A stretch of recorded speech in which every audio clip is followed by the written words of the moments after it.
ओम शांति। दिल्ली में चलाई हुई एक छोटी मुरली है 8/1/63 की।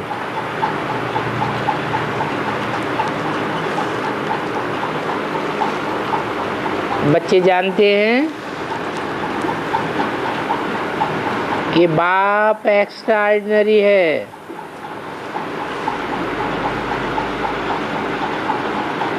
अजीब है। बच्चे मूंझते होंगे, शिव बाबा इनके रथ में आते हैं, वो तो सर्वशक्तिवान है, तो इनमें वो कैसे आता होगा?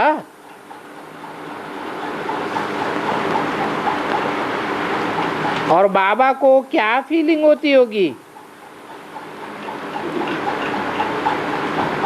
कुछ भी नहीं। इसमें फीलिंग की तो बात ही नहीं है। जिसमें आते हैं इनको फीलिंग की कोई बात नहीं रहती। जैसे किसका पति मर जाता है तो उनकी आत्मा को बुलाते हैं। ब्राह्मण में तो ब्राह्मण को कुछ भी फीलिंग नहीं आती है। बहुत पितर बोलते हैं और ब्राह्मण खाते हैं। वो लोग समझते हैं कि आए हैं,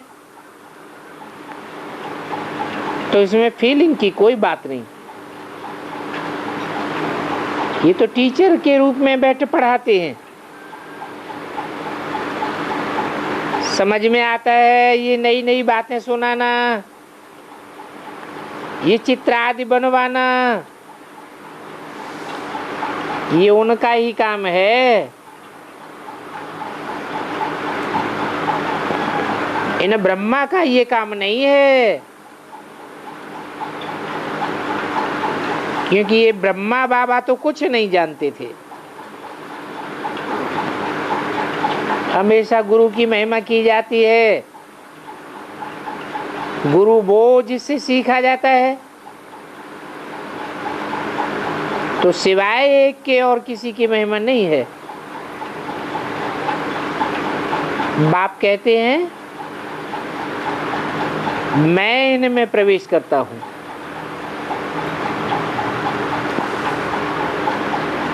ये समझते हैं कि ये नया ज्ञान है, नई बातें हैं। मैं तो कुछ नहीं जानता था। तो ये वंडरफुल नॉलेज है। बहुत तो समझेंगे कि यह असंभव बात है जो मनुष्य में भगवान आए, क्योंकि सबकी बुद्धि में कृष्ण के लिए बैठा हुआ है। अब शिव तो है निराकार, उनके इतने मंदिर हैं, शिव जयंती भी मनाते हैं, तो जरूर किसी तन में तो आए होंगे ना। नहीं तो इतने गोप गोपियों को ज्ञान कैसे दिया? ये बुद्धि से काम लेना है।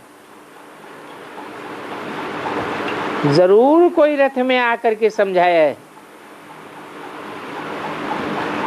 बाप खुद आकर के डायरेक्ट बच्चों से बात करते हैं।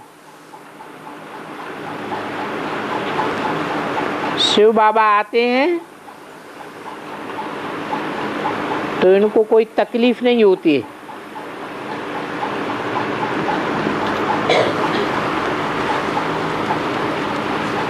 ये कोई जानवर नहीं है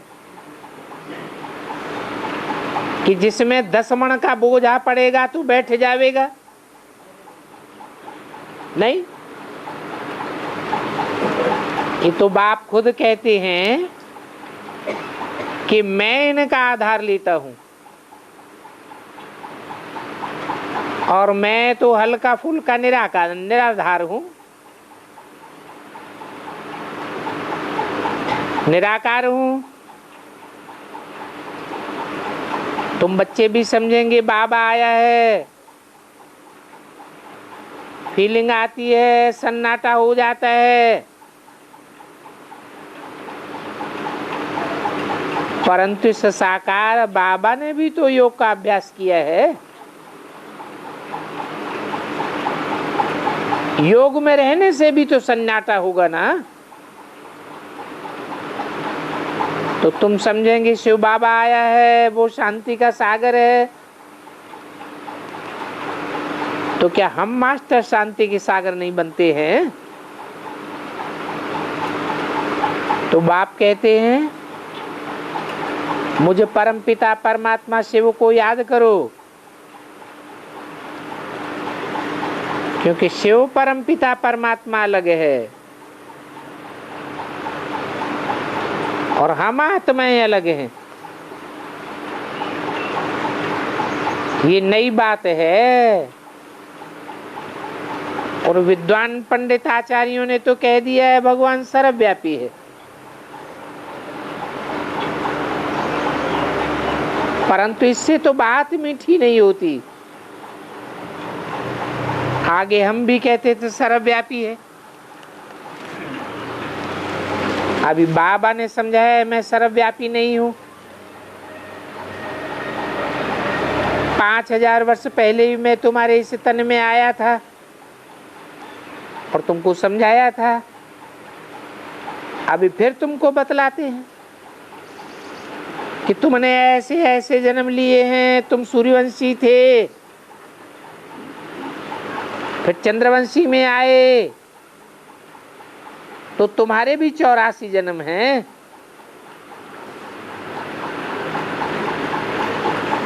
बी क्यों लगा दिया?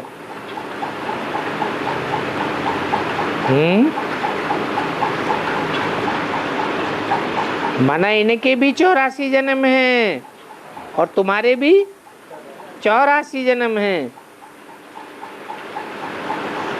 बच्चों को झाड़ का नॉलेज भी दिया है। ड्रामा अथवा कल्पवृक्ष अरबों वर्ष का तो नहीं हो सकता। तो बाप आकर के रंग को राइट करके समझाते, आदि सनातन है ही देवी देवता धर्म। उनको ही 5000 वर्ष हुए और धर्म तो आदि में नहीं आए हैं, बीच में आए हैं या बाद में आए हैं।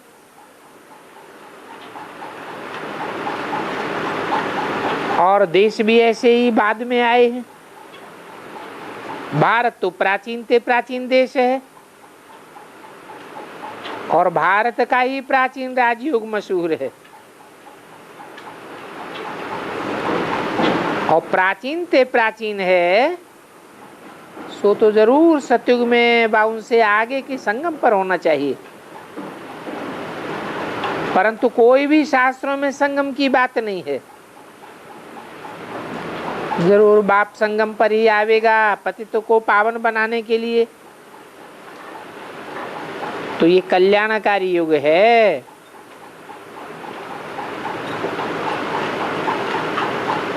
और कोई भी धर्म पिताएं कल्याणकारी युग में नहीं आते हैं, क्योंकि उनके आने के बाद कल्याण तो किसी का होता ही नहीं।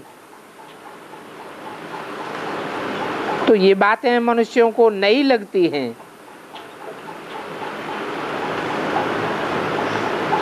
वो अगर बाप को जानते होते तो बाप के पास चले जाते। गाते भी हैं कौन देश से आए हैं, कौन देश से जाना है, तो जरूर उनका कोई देश है ना। उनका देश है नई निराकारी दुनिया। और देश में तो जरूर एक रहने वाला नहीं होगा ना। बहुत रहने वाले होंगे। ऐसे भी नहीं कहेंगे कि ब्रह्म में लीन हो जाएंगे। ये भी कहते हैं कि फलाना स्वर्गवासी हुआ। अब स्वर्ग में तो राजा ही है। स्वर्ग कहा ही जाता है देवताओं के राज्य को। कोई फिर कहते हैं हम ज्योति के टुकड़े हैं अथवा सागर के बुदबुदे हैं। अब कहाँ सागर है और कहाँ बुदबुदा, अनेक मतांतर हैं। ऐसे तो नहीं है कोई जहां कोई कहां का होगा, कोई कहां जावेगा। तो आते तो सभी एक ही देश से हैं। तो पहले पहले पूछना है कि गीता का भगवान कौन था।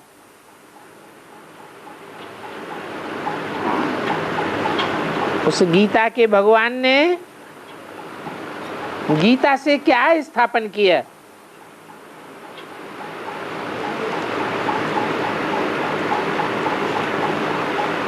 सारे मनुष्यों की मुझान इसी बात में है, क्योंकि श्री कृष्ण तो प्रिसेप्टर नहीं है। दूसरी बात है, बाप कहते हैं मैं इनमें आकर के स्थापना और विनाश कराता हूं।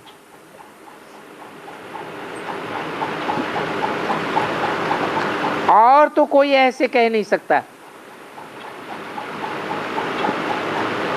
वो तो आकर के अपने धर्म की स्थापना करते हैं और चले जाते हैं, विनाश थोड़ा ही करते हैं। हर एक अपना अपना धर्म स्थापन करने आते हैं और उनके बाद आस्ते आस्ते सभी धर्म पिताओं को आना है, उनके फॉलोअर्स को आना है। निराकारी दुनिया से आत्माओं का आना शुरू हो जाता है।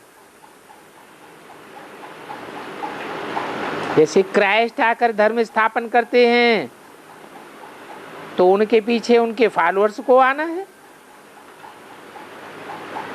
उनके धर्म की संख्या आती रहती है। जैसे पहले गुरु नानक आया तब उनके इतने सिख, उनकी इतनी संख्या हुई। पाठ बजाने के लिए जरूर आना ही पड़े। ऐसे नहीं कि आत्मा परमात्मा में लीन हो जाती है। आत्मा कोई सागर का बुदबुदा है जो सागर में लीन हो जाता है, फिर कभी आने की बात ही नहीं। फिर आत्मा अनादि कैसे हुई? ये ड्रामा अनादि कैसे हुआ? ये तो अनादि बना बनाया ड्रामा है। और ये बातें कोई लौकिक बाप अथवा गुरु ने नहीं समझाई है, ये तो पारलौकिक बाप समझाते हैं। लौकिक बाप तो इसी लोक के हैं। वो सब जन्म मरण के चक्र में आते रहते हैं। तो जो जन्म मरण के चक्र में आते हैं वो पूर्व जन्म की बातें भूल जाते हैं। बाप तो जन्म मरण के चक्र में नहीं आता है, तो भूलने की बात ही नहीं।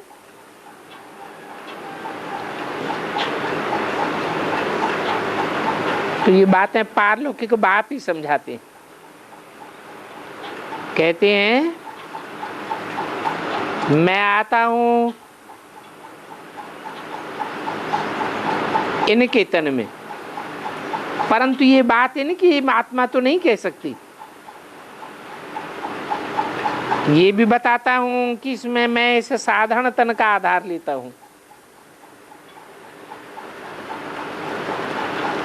जिस साधारण तन का नाम लेता हूं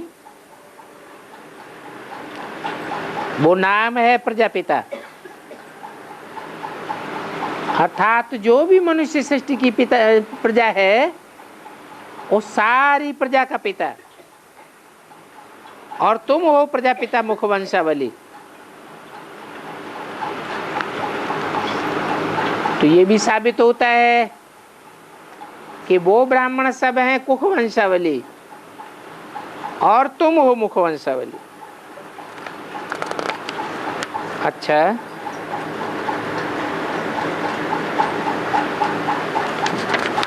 ओम शांति।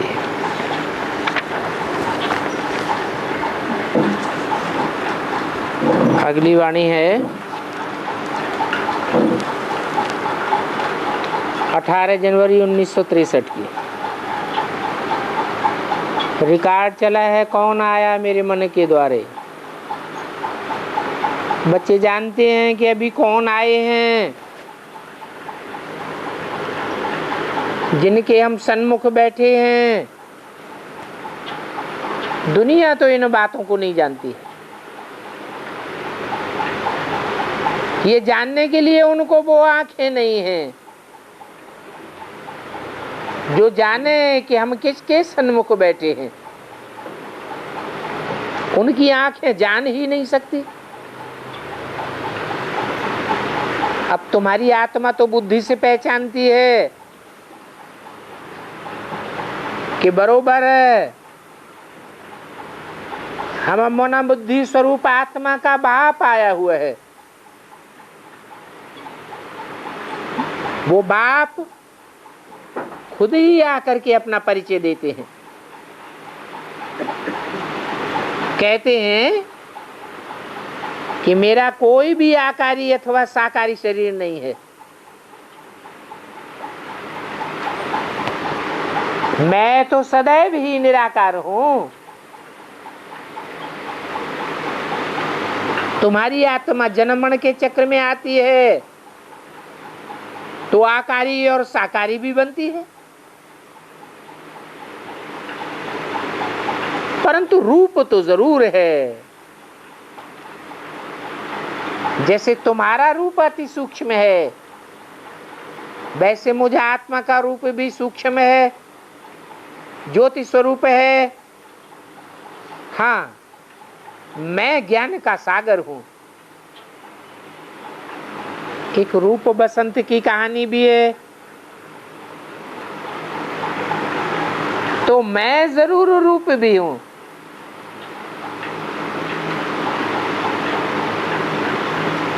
रूप तुम भी हो, परंतु मेरा जो रूप है वो दिव्य और अलौकिक है। मैं ज्योतिर्लिंगम हूं। जिस ज्योतिर्लिंगम की देश देश और गांव गांव में पूजा होती है, और ज्योतिर्लिंगम भी तब हूं जब मैंने इस तन का आधार लिया है। क्योंकि प्रकृति का आधार लेने बगैर मैं देखूंगा कैसे। जिस तन का आधार लिया है वो प्रकृति के 5 तत्वों का पुतला है। इनकी आंखों रूपी खिड़की से बच्चों को देखता हूं और इनके मुख से समझाता हूं, बताता हूं। बच्चे, सन्यास 2 प्रकार का है। एक हठ योग है जिसे कर्म सन्यास कहा जाता है। वो हठ पूर्वक इंद्रियों का दमन करते हैं। ऐसे हठ योगी राजयोग सिखला ही नहीं सकते।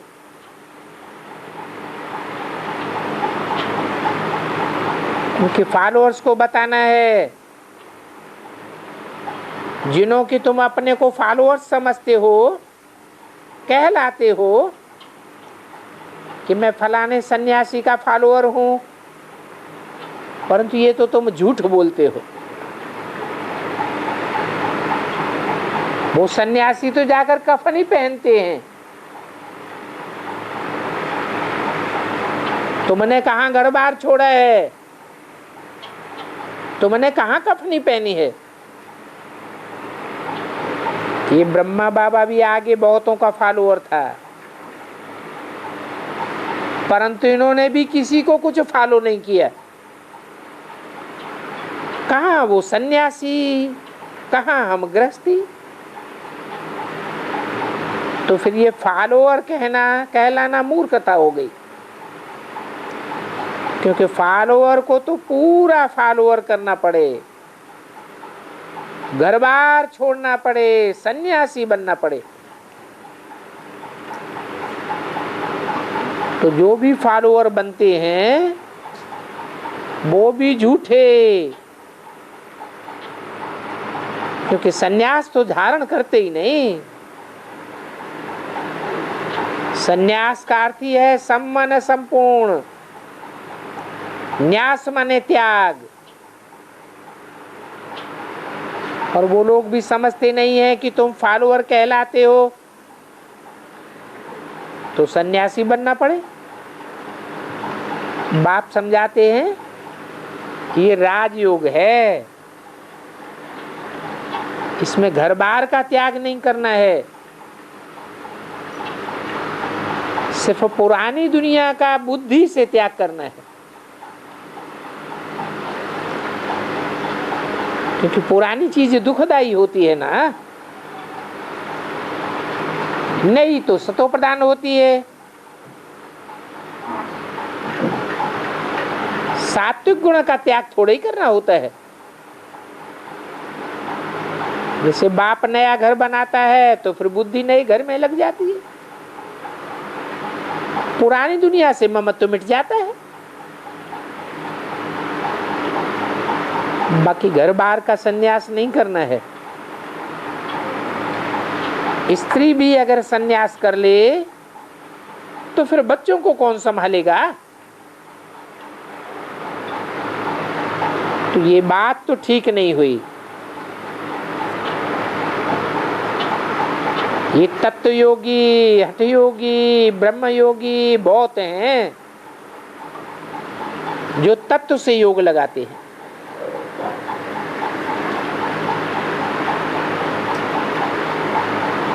तत्व जड़ा होता है या चैतन्य होता है।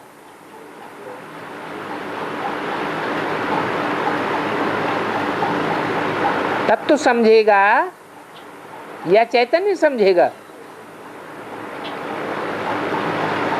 जड़ तो थोड़ा ही समझेगा।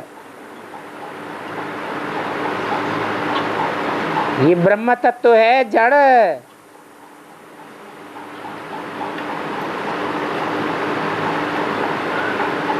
ब्रह्म से बनता है ब्रह्मा। जिस तन में मैं आता हूँ नाम रखता हूँ ब्रह्मा। ये भी जड़त्वमयी तत्व है,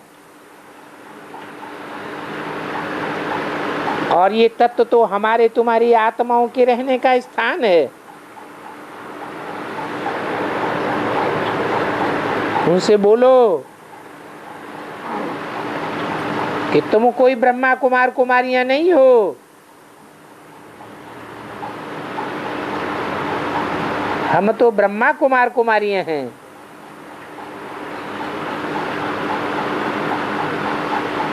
वो ब्रह्म तो महत्तत्व है, उस ब्रह्म तत्व की कोई कुमारी थोड़ी ही होती है। ब्रह्मा कुमारी वो जो 21 कुल का उद्धार करे, पियर घर और ससुर घर का उद्धार करे। इसलिए भारत में कुमारियों का बहुत मान है।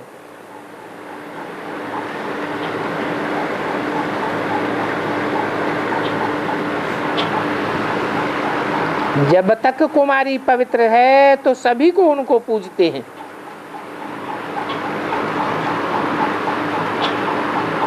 सभी को पूजना पड़े। अपवित्र बनती है तो फिर सभी के आगे माथा टेकना पड़ता है। तो देखो उन हठ योगियों का हो गया निवृत्ति मार्ग, हठ योग। उनको गृहस्थ व्यवहार से नफरत आती है और अपन को इस पुरानी छीछी दुनिया नरक से नफरत आ जाती है। तो उनके सन्यास में और हमारे सन्यास में बहुत अंतर है।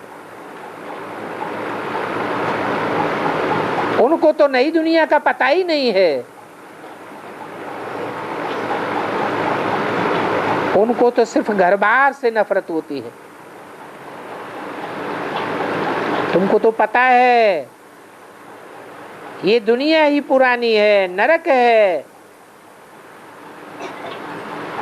तो नफरत आती है। और नफरत भी तब आती है जब तुमने तीसरे नेत्र से स्वर्ग को देखा है। पहले तुमको भी क्या इस दुनिया से नफरत आती थी? नहीं। बाप कहते हैं तुम बच्चों को स्वर्ग में ले जाने के लिए तुमको राजयोग सिखाता हूं। मैं हठ योग कैसे सिखाऊंगा? भारत पवित्र प्रवृत्ति मार्ग वाला था और यथा राजा रानी तथा प्रजा सब उसमें राज्य करते थे।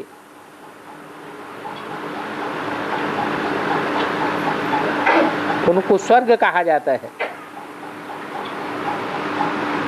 अभी तो भारत अपवित्र है, उसी भारत को फिर पवित्र बनना है।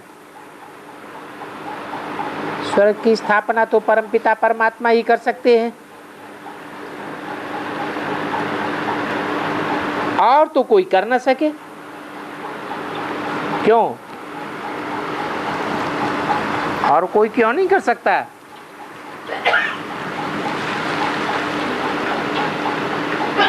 क्योंकि परमपिता परमात्मा के सिवाय और कोई भी आत्मा नहीं है जो सदाकाल स्व स्थिति में रहने वाली हो। एक परमात्मा ही है जो सदैव स्व स्थिति में रहने वाला है, इसलिए वो ही स्वर्ग की स्थापना कर सकता है। वो हमको समझाते हैं, हे भारतवासियों, तुमने पूरा आधा कल्प द्वापर से लेकर के विष पिया है और विष पीते पीते रौरव नरक हो गया। कितना आपस में लड़ते झगड़ते रहते हैं।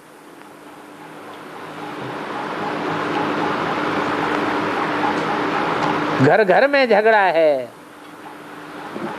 गांव गांव में झगड़ा है, नेशन नेशन में झगड़ा है।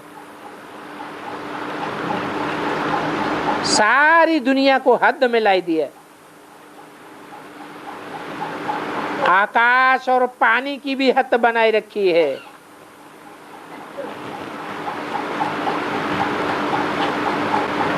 सागर की भी हदें बनाई रखी हैं।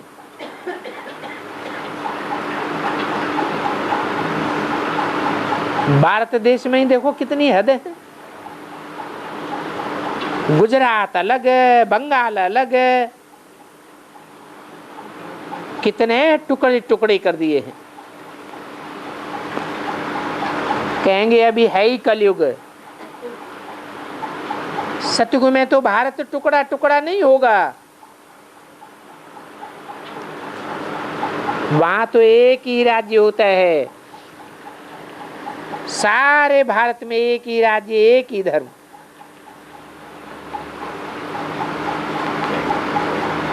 अभी तुम वामन अवतार हो तो देखो तुमको अभी 3 पैर पृथ्वी के भी नहीं मिलते,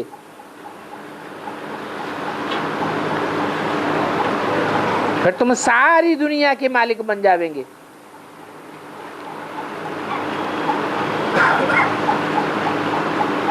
सारी दुनिया को 3 पैर पृथ्वी से नाप लेंगे।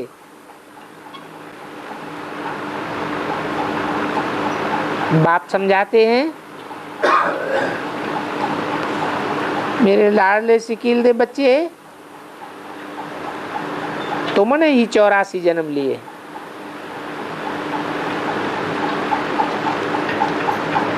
गाया भी जाता है 84 का चक्कर।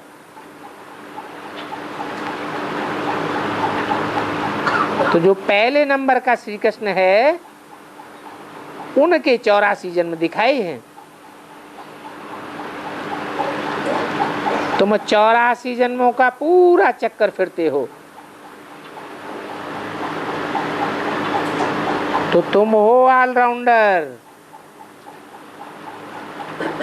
ये हार और जीत का फेक खेल तुम्हारे ऊपर है। ये भारतीय राजाओं का राजा डबल सिर ताज था, अभी तो 9 ताज। ये चक्कर फिरता रहता है। ये नॉलेज बाप ही समझाते हैं, और कोई गीता आदि सुनाने वाले ऐसे थोड़े ही कहते हैं कि हम राजयोग सिखलाते हैं। वो कब कह ही नहीं सकते। बाप कहते हैं, मैं ही इस राजयोग द्वारा इस पतित दुनिया को पावन बनाता हूं, और तो कोई सारी दुनिया को पावन बना ही नहीं सकता। तो मुझे ही याद करो। माया के पिंजरे में जो फंसे पड़े हैं, मैं उन सभी को लिबरेट करने आया हूं। या तो इन विकारों पर जीत पहनो, या तो इन विकारों को दान में दे दो।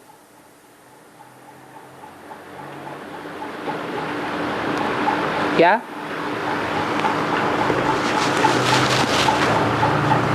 ऐसे क्यों कहा? 2 ही बातें बताई, या तो इन विकारों को दान में दे दो, अगर दान में नहीं देते हो तो क्या करो? हैं? इन विकारों पर जीत पहनो, क्योंकि मैं ही तुमको राजयोग सिखलाता हूं। मेरे सिवाय और कोई भी नहीं है जो तुमको राजयोग सिखला सके।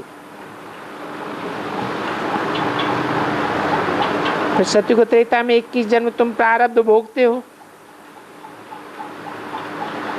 भारत है परमपिता परमात्मा का बर्थ प्लेस, जिसे परमपिता परमात्मा ने गीता सुनाई है।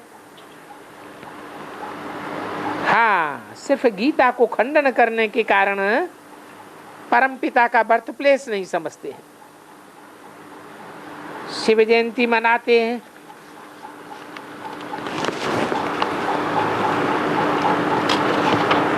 उनका तो बहुत बड़ा हॉलीडे होना चाहिए।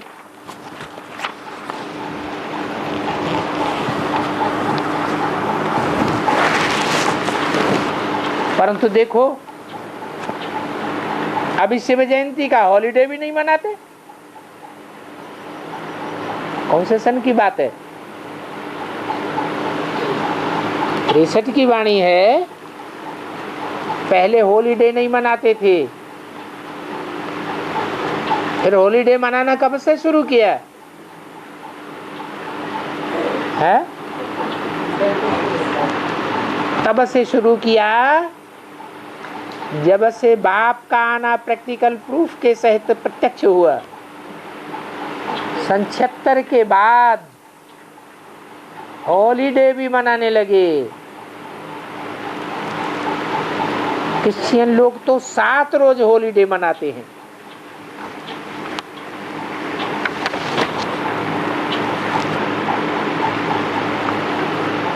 इनकी तो हॉलीडे 1 महीना चलनी चाहिए।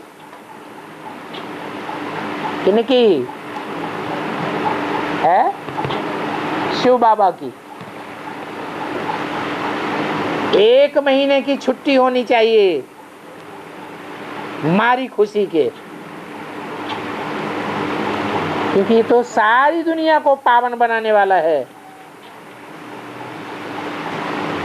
अभी देखो उनकी जयंती, उनकी छुट्टी का दिन भी बंद कर दिया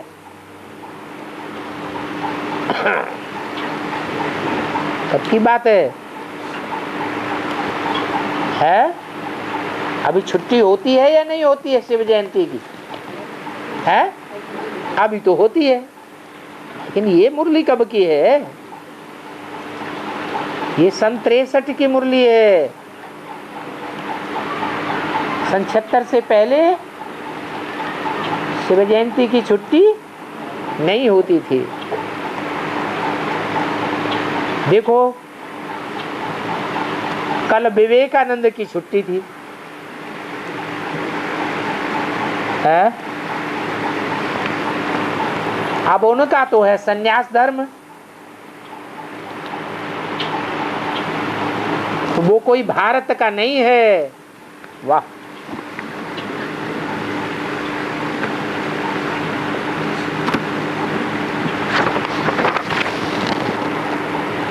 उनका तो वैराग मार्ग ही अलग है।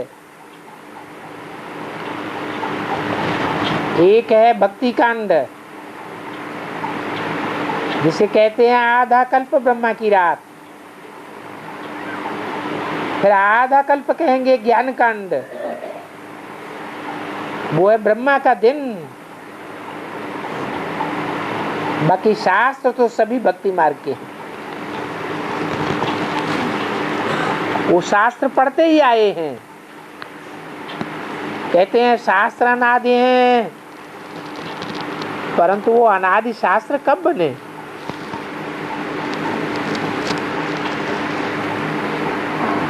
बाप कहते हैं ये तो द्वापर में बनाए हैं। ये गीता भी द्वापर में बनाई है। बाकी कृष्ण कोई द्वापर में नहीं आया है। ऐसे नहीं कि द्वापर के आदि में गीता बनाई और कृष्ण द्वापर के अंत में आया, महाभारत युद्ध कराया, ये तो कोई बात ही नहीं बनती। हाँ, ये कहेंगे ये शास्त्र द्वापर से शुरू होते हैं।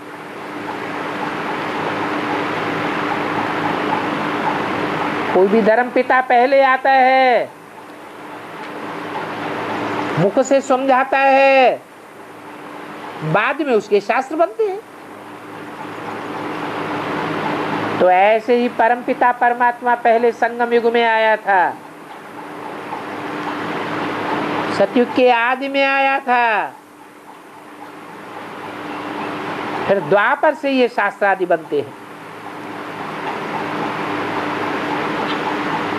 और देवता धर्म का शास्त्र है ही गीता। फिर बाद में इस्लामी बौद्धी धर्म शास्त्र आदि आते हैं। पहले पहले गीता बनी, और ये गीता भी मनुष्यों ने बनाई है। तो कृष्ण फिर द्वापर में कहां से आया जो आकर के ज्ञान सुनाया?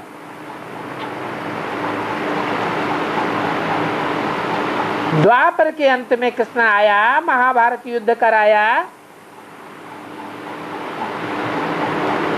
तो क्या नारकीय कलयुग की स्थापना की?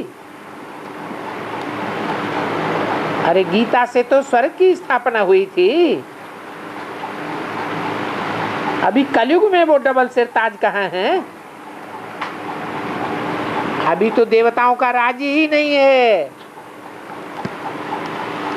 अभी तो राक्षसों का राज्य है। तो देखो मनुष्यों को इन शास्त्रों का कितना घमंड है।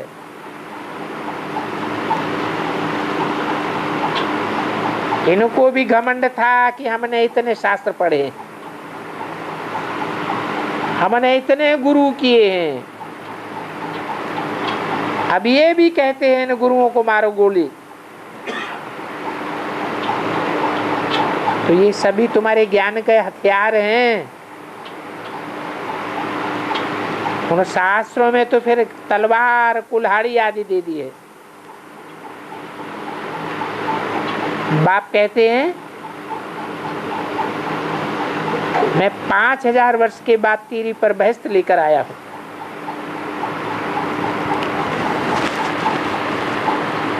फिर भी बच्चों की दिल नरक की तरफ जाती है। बच्चे अब तक भी स्वर्ग में चलने की तैयारी नहीं करते हैं। जो राजधानी 5000 वर्ष पहले थी, वही राजधानी अब फिर स्थापन हो रही है।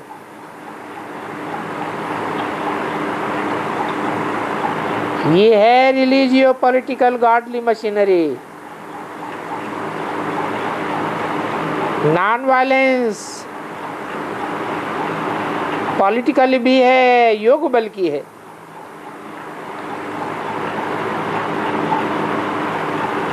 दुनिया में कभी भी कोई सृष्टि का राज्य नहीं ले सकता। पूरी सृष्टि का राज्य सिवाय देवी देवताओं की कोई ले ही नहीं सका।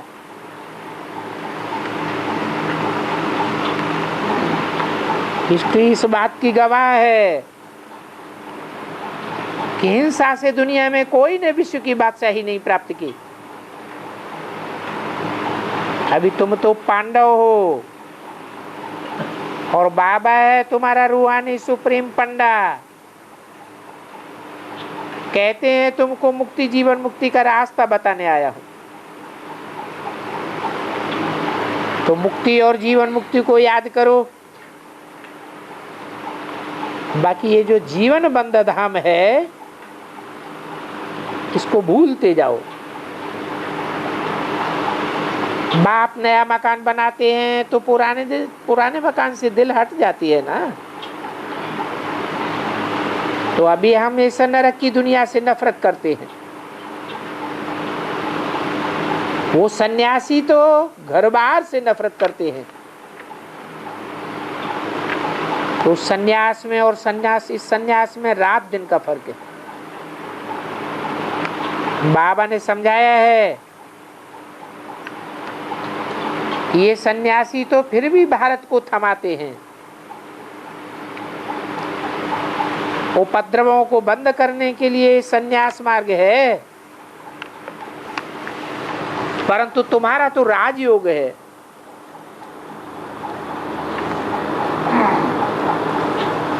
गीता के भगवान ने भारत को स्वर्ग बनाया। फिर से स्वर्ग की आधा कल्प प्रारब्ध चलती है। ये स्वर्ग का वर्षा तुम्हारा बेहद का वर्षा है।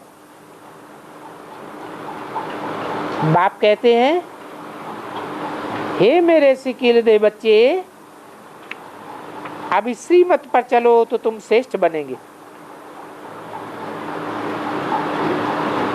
श्रेष्ठ ते श्रेष्ठ हैं लेगिए लक्ष्मी नारायण,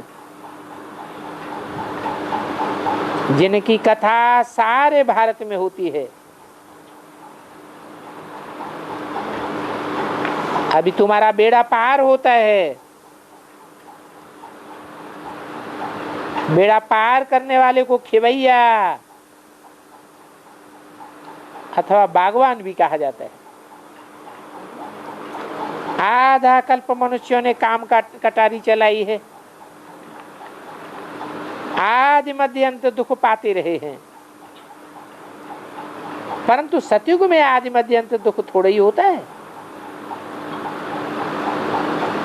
तो वो सतयुग है तुम्हारा अमरलोक, ये है मृत्युलोक।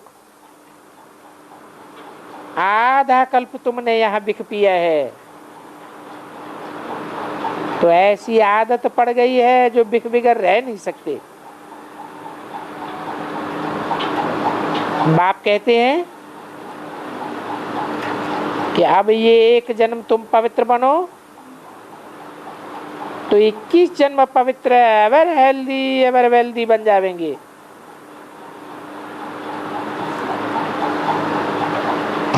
अनेक बार भारत सॉल्वेंट इंसॉल्वेंट बना है, बाकी सभी बीच के बाई प्लॉट्स हैं।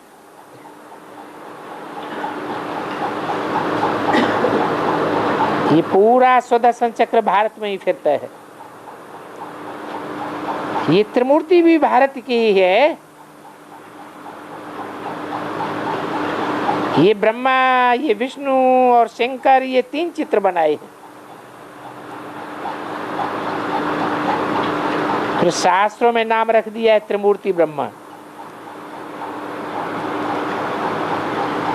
अब इसका कोई अर्थ बतावे। त्रिमूर्ति ब्रह्मा तो होता ही नहीं।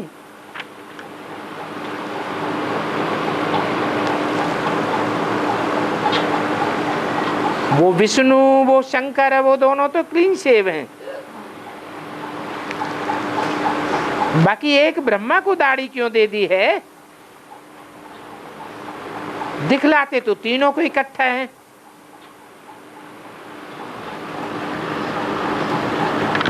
तो तीनों को क्लीन शेव दिखाना चाहिए, क्यों नहीं दिखाते है? 3 देवताओं को इकट्ठा दिखाते हैं तो तीनों को एक जैसा दिखाना चाहिए, क्लीन शेव। नहीं दिखाते हैं, इसका मतलब है कि ब्रह्मा संपूर्ण नहीं बना और विष्णु और शंकर संपन्न बने।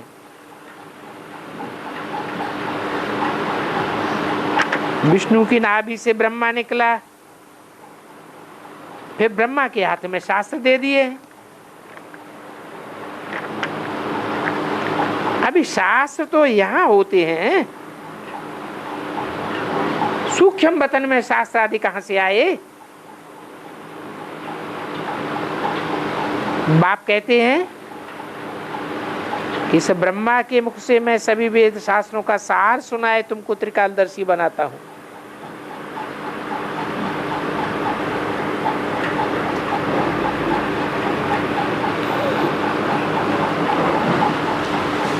सभी वेद शास्त्रों में सार है,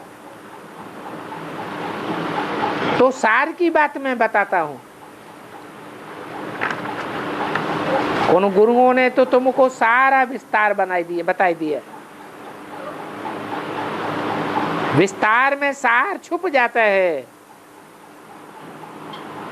अभी मैं तुमको तीसरा नेत्र देता हूं। और कोई भी बाप और बाप की रचना के आदि मध्य अंत को नहीं जानते हैं, वो त्रिकालदर्शी है ही नहीं। तुमको भी त्रिकालदर्शी मैं आकर के बनाता हूं।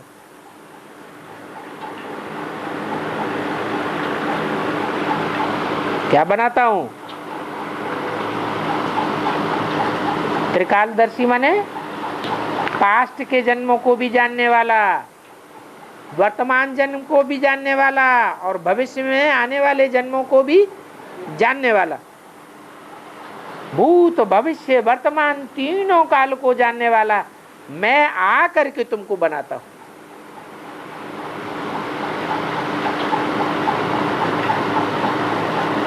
कहते हैं त्रिमूर्ति शिव,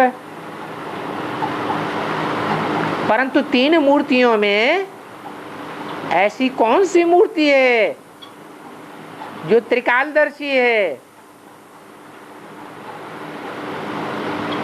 ब्रह्मा की मूर्ति कहें, ब्रह्मा ने त्रिकालदर्शी बनाया। 84 जन्मों का राज किसी को समझ में आया?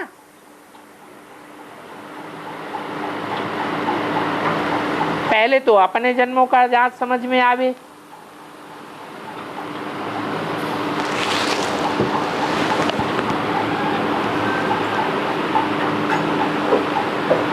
और दूसरे के जन्मों का राज खोलें,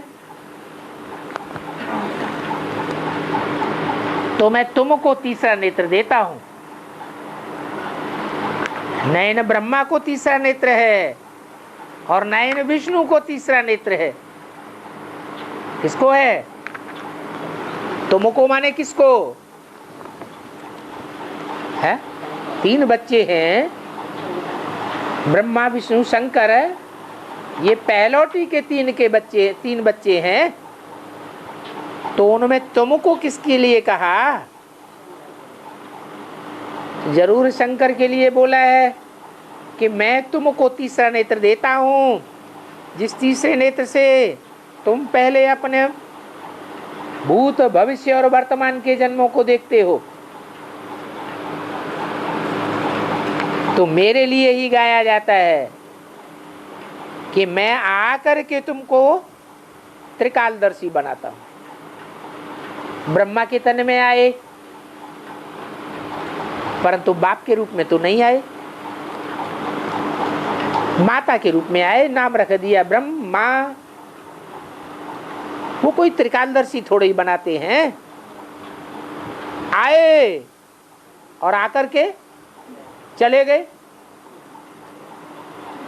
कोई त्रिकालदर्शी बना क्या? तो मैं आकर के तुमको त्रिकालदर्शी बनाता हूं। तुम शूद्र से ब्रह्मा मुखवंशावली बने, ब्राह्मण बने, तब ही फिर ब्राह्मण से देवता बन सकते हो। ब्राह्मण पवित्र को कहा जाता है जिसकी मनसा भी पवित्र हो, वाचा भी पवित्र हो और कर्मेंद्रियां भी पवित्र हो जाए। तो बाप बैठ तुमको ऐसा राजयोग सिखलाते।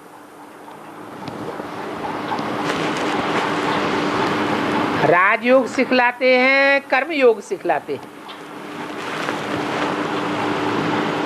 कर्म संन्यास नहीं सिखलाते। 1863 की वाणी का 3रा पेज।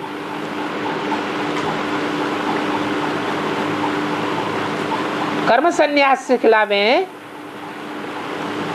तो तुमने जो रचना रची है इस नरक की दुनिया में, इस रचना की पालना कौन करेगा? रचना रचे और उसकी पालना न करे तो ये तो भारी पाप हो गया। तो रचना की पालना भी तुमको करनी है। तुम हद के रचयिता हो और मैं बेहद का रचयिता हूं। तुम 2, 4, 8, 10, 20, 50 बच्चों की पालना करते हो, जन्म देते हो, और मैं तो इस सृष्टि की जो भी 500-700 करोड़ मनुष्य आत्माएं हैं सब की पालना करने वाला हूं। तुम हद की रचना करते हो, पालना करते हो, मैं तो बेहद की रचना और बेहद की पालना करने वाला हूं।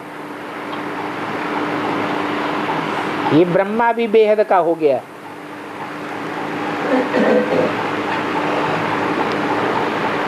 कौन सा ब्रह्मा? ब्रह्मा एक का नाम है या अनेकों के नाम है? ब्रह्मा तो अनेकों के नाम है। फिर बेहद का ब्रह्मा कौन सा हो गया? दादा लेखराज को बेहद का ब्रह्मा कहें। बेहद का ब्रह्मा माना 500-700 करोड़ मनुष्य आत्माएं सभी उनको ब्रह्मा बाप माने। तो कौन सा ब्रह्मा है? प्रजापिता ब्रह्मा। उस ब्रह्मा को आदिदेव, आदम कहा जाता है ना।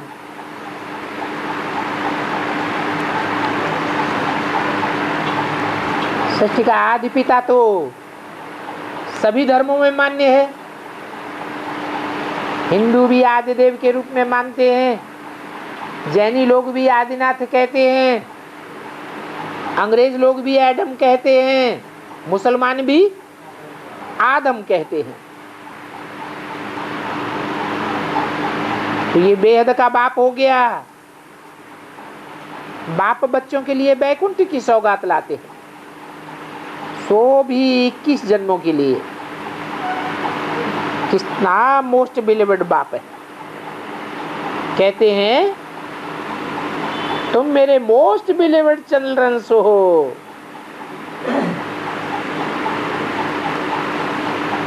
मोर बिलीवर्ड भी नहीं, मोस्ट बिलीवर्ड चिल्ड्रन। तुम बहुत नजदीक के हो। तो बताओ मोर बिलीवर्ड चिल्ड्रन कौन से हुए?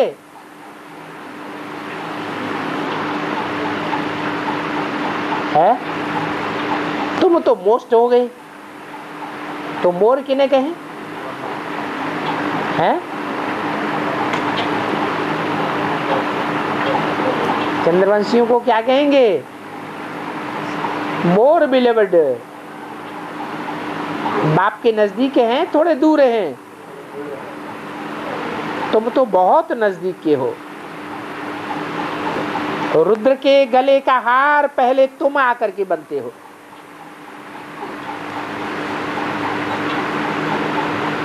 क्या? पहले तुम आकर के रुद्र के गले का हार बनते हो, फिर विष्णु की माला है। तो पहला नंबर कौन है? रुद्रमाला। और दूसरा नंबर विष्णु की माला। दूसरा नंबर क्यों? क्योंकि जो भी ब्रह्मा का टाइटल लेने वाले हैं वो ब्रह्मा से क्या बनते हैं? वो ब्रह्मा से सब नंबरवार विष्णु फरिश्ता बनते हैं। तो वो है नंबर 2।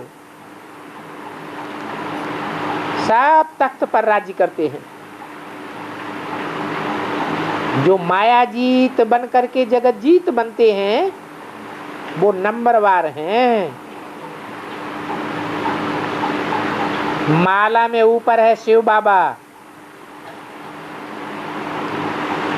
फिर युगल दाने,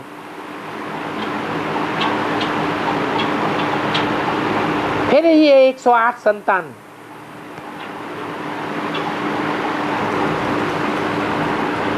कौन हुआ शिव बाबा? कौन हुए युगल? और कौन हुए 108 दाने? विजय माला में ये सब दिखाते हैं। ऊपर में है शिव बाबा, फिर है मेरु युगल, युगल दाना। तो कौन है मेरु युगल दाना?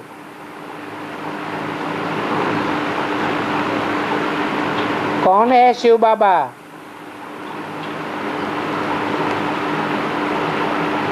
है? इसको कहें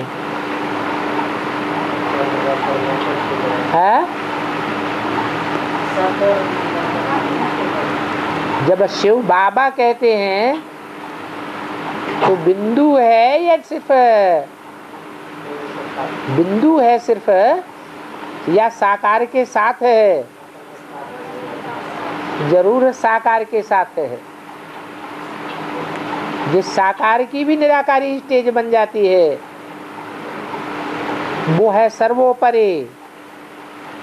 फिर युगल दाना कौन?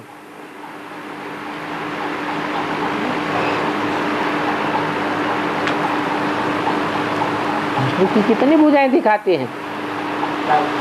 4 भुजाएं दिखाते हैं। तो जो 4 भुजाएं हैं उनमें कितने युगल हुए? 2 युगल हो गए। ब्रह्मा की सोल तो जगदम्बा में प्रवेश करती है, तो ये एक युगल मणका हो गया। और छोटी मम्मा जो है उसकी सोल किसमें प्रवेश करती है? ओम राधे मम्मा किसमें प्रवेश करती है? लक्ष्मी में प्रवेश करती है। वो दूसरा युगल हो गया। दोनों युगल मिलकर के एक विष्णु का चोला बनता है। तो फिर हैं 2 युगल। बाद में फिर हैं 108 संतान। इन माला के दानों ने भारत को खास और दुनिया को आम स्वर्ग बनाया था।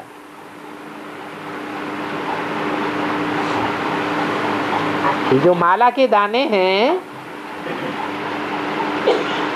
वो विजय माला की बात है या सिर्फ रुद्रमाला की बात है? दोनों ही मालाओं की बात है। जो तख्त पर बैठे उन्हों की माला बनी है।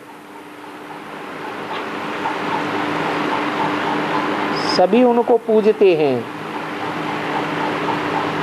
परंतु जो पूजने वाले हैं उनको अर्थ का कुछ भी पता नहीं है कि क्यों पूजते हैं, पूजा का आधार क्या है। सब शास्त्र में शिरोमणि गीता तो एक ही है। बाप कहते हैं मैं ब्रह्मा मुख कमल से ब्राह्मण धर्म का रचयिता हूं।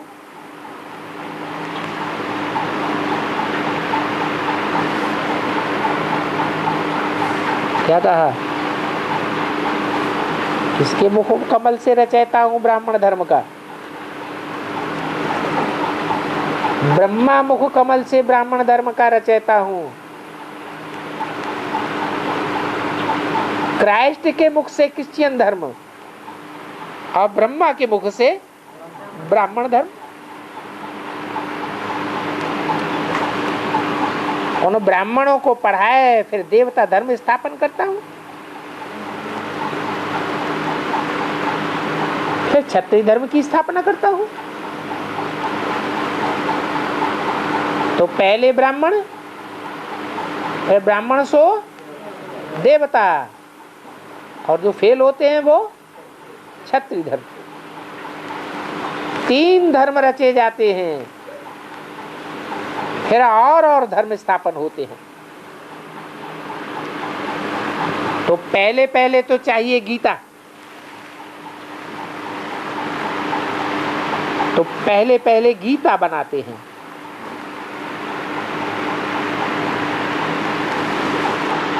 फिर उनके साथ भागवत, रामायण,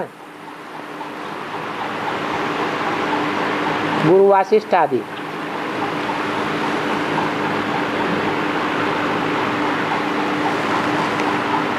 उन बनाने वालों को पता तो कुछ भी नहीं रहा। गीता पढ़ते पढ़ते हुआ तो कुछ भी नहीं। बाप कहते हैं मैं जो ज्ञान देता हूं वो प्रायः लोप हो जाता है। ये है जैसे कि बनियन ट्री, वो बड़ का झाड़ होता है ना, तुम देखेंगे इनका फाउंडेशन सड़ा हुआ है, बाकी थोड़ी सी निशानी बची है। और सभी धर्म तो हैं, बाकी फाउंडेशन सड़ गया है। मैं फिर से आकर के वही फाउंडेशन का सैंपलिंग लगाए देवी देवता किंगडम में स्थापन करता हूं। बाकी और सब धर्मों का विनाश करा देता हूं, और विनाश कराता भी हूं महाभारी महाभारत लड़ाई द्वारा।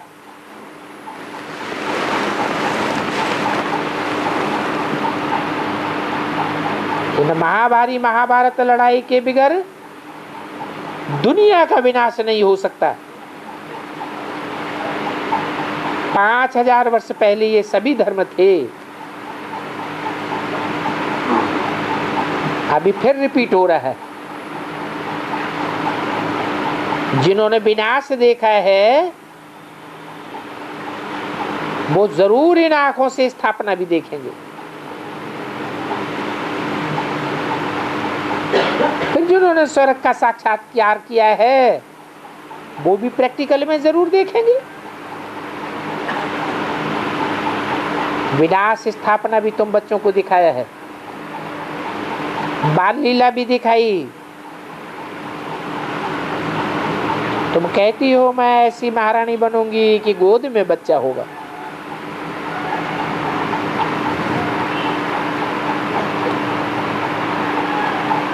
तो उन सन्यासियों का है वैराग मार्ग, भारत का है ज्ञान मार्ग।